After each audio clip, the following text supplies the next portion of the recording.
कि छपरा के छोको बुद्धि बलिया के मारो, आरा जिला के बुद्धि बोलबो तो पटपट के मारो।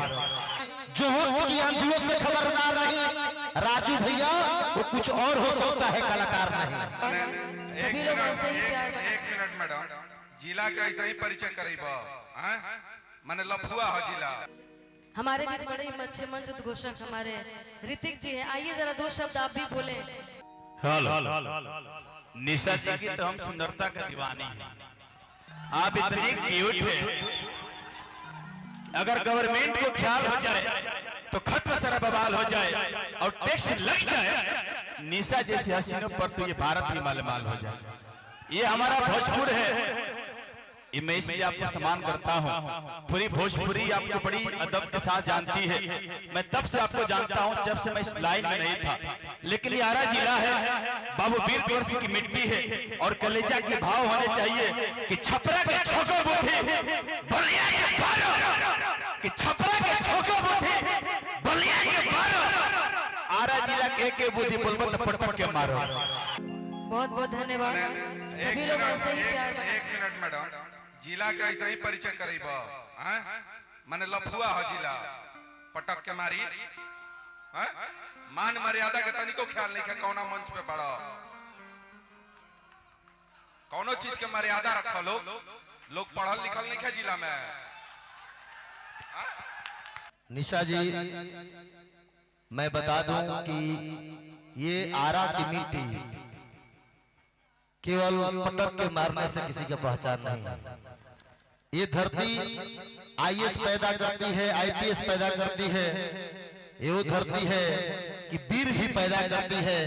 इसी वीरों की धरती जिस कैंपस में आप कार्यक्रम कर रही है ना, ये बाबू वीर कुंवर सिंह के किला मैदान के नामों से जाना जाता है, ये लफुआ के नामों से नहीं जाना जाता है। इसलिए जिस धरती पर बैठा हूं तो फक्र के साथ सीना ठोक कर कह सकते हैं कि हम बाबू वीर कुंवर सिंह के धरती वाले हैं, मुंह छेड़ करके बात कर सकते हैं।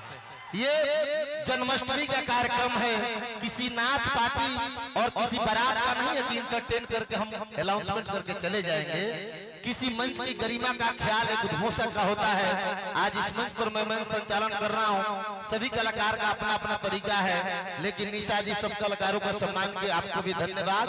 लेकिन मंच की गरिमा का ख्याल रखने कलाकार का दायित्व बोध होता है कि जो वक्त की आंधियों से खबरदार नहीं, जो वक्त की आंधियों से खबरदार नहीं, राजू भैया वो कुछ और हो सकता है, कलाकार नहीं।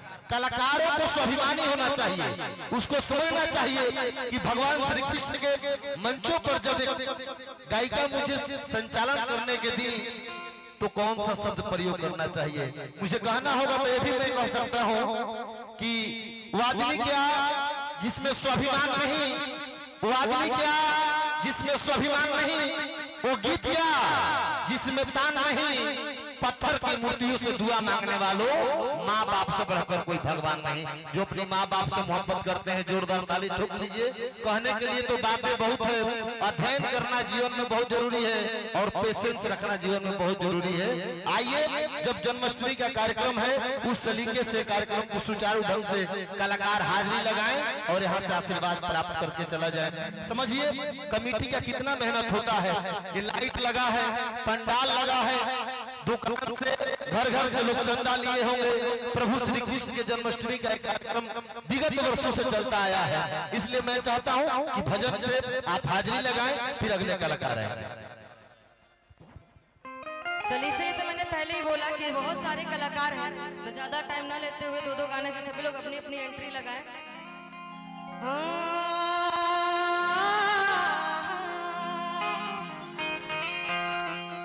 और एक बार हमारे प्यारे दुलारे कृष्ण कन्हैया लाल के लिए सभी लोग दोनों हाथों को एक बार उठा लेंगे। जो भी प्रभु को मानता होगा वो उठाएगा, और जो नहीं मानता तो भैया कोई जोर जबरदस्ती किसी के साथ नहीं।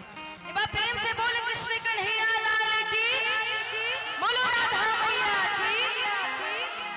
और ये कृष्ण जन्माष्टमी के उपलक्ष्य पे ये कार्यक्रम करवाया जा रहा है और कमेटी से हमारे जितने भी बड़े भैया लोग हैं, जितने लोगों के आशीर्वाद प्यार दुलार से ये कार्यक्रम हो रहा है, सभी को मेरा बार बार प्रणाम।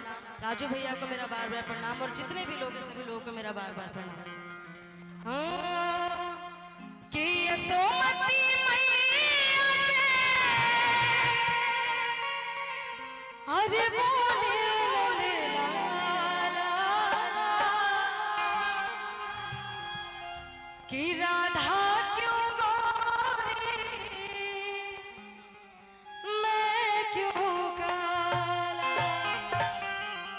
देख ले भैया कहे खरखराता रह रहे के आ जाइए कि यशोमती मैया से बोले नंदलाला राधा क्यों गोरी मैं क्यों काला राधा क्यों गोरी मैं क्यों काला यशोमती मैया से बोले नंदलाला राधा क्यों गोरी मैं क्यों काला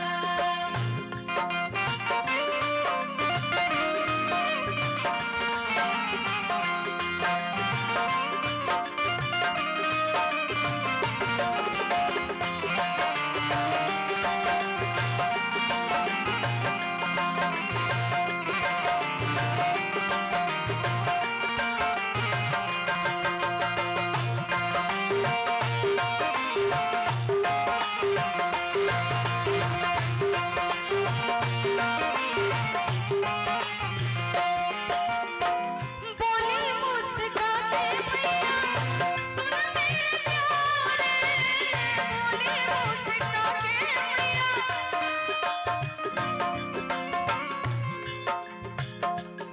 और जब भजन का कार्यक्रम हो रहा हो अगर आदेश आएगा ऊपर से तो जो कुछ आगे पीछे भी सुनाया जाएगा लेकिन जब तक भजन का कार्यक्रम चल रहा हो तब तक थोड़ा थोड़ा मीठा मीठा ताली बजते रहना चाहिए सभी लोग की तरफ से जितनी भी पब्लिक है देखिए पब्लिक ज्यादा है कम है उससे फर्क नहीं पड़ता पब्लिक कैसी है उससे फर्क पड़ता है तो थोड़ी थोड़ी ताली बजते रहनी चाहिए बाप रे बाप बोली मुस्का के मैया सुन मेरे प्यारे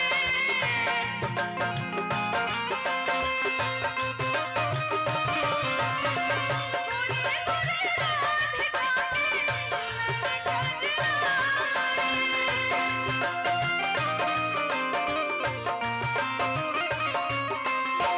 कारी नैन वाली ने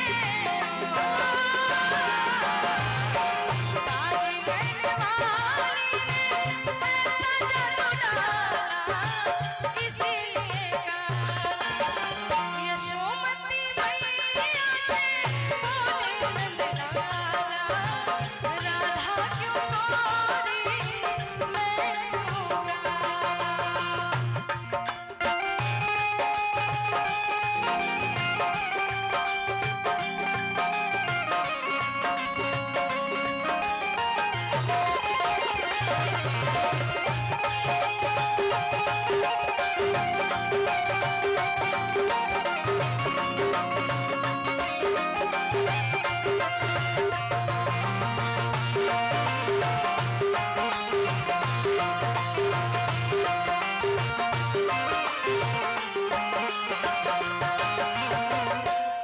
और एक और गीत आप सबके बीच में उसके बाद फिर मैं मुकेश जी को दूंगी माइक उसके बाद वो अगले कलाकार को बुलाएंगे